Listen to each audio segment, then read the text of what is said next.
पुसद शहरात एका अल्पवयीन मुलावर जीवघेणा चाकू हल्ला, मुलगा गंभीर जखमी। पुसद शहरातील वसंतनगर परिसरात जुन्या वादातून एका अल्पवयीन मुलावर चाकूने जीवघेणा हल्ला केल्याची घटना सोमवारी रात्री घडली।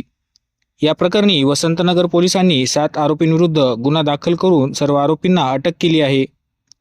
या घटनेत अल्पवयीन मुलगा हा गंभीर जखमी झाला असून त्याच्यावर जिल्हा शासकीय रुग्णालय यवतमाळ येथे उपचार सुरू आहेत।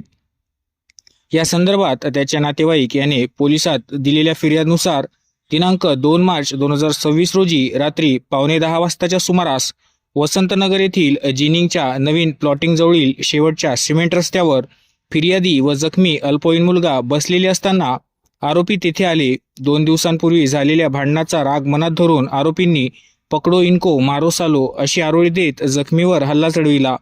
यावेळी 2 आरोपींच्या हातात चाकू असून त्यांनी अल्पवयीन मुलाच्या पोटावर व पाठीवर वार करून त्याला गंभीर जखमी केले।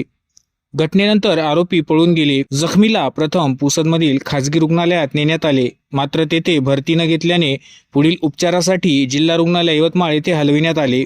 या प्रकरणी पोलिसांनी शेख रेहान उर्फ फकीरा शेख जावेद वय 20 वर्ष, अब्दुल हफीज अब्दुल वाजिद वय 20 वर्ष, अजय संतोष कांबळे वय 21 वर्ष, शैलेश राजू काळे वय 23 वर्ष, मोहम्मद रेहान उर्फ गन्नू अब्दुल रहमान वय 19 वर्ष, शेख फैजान उर्फ मन्नू शेख मोहम्मद वय 18 वर्ष व सय्यद अनीस सय्यद अयास वय 23 वर्ष यांच्याविरुद्ध गुन्हा दाखल केला आहे। या सर्व आरोपींना अटक करून न्यायालयात हजर केले असता न्यायालयाने त्यांना 2 दिवसाची पोलीस कोठडी सुनावली आहे।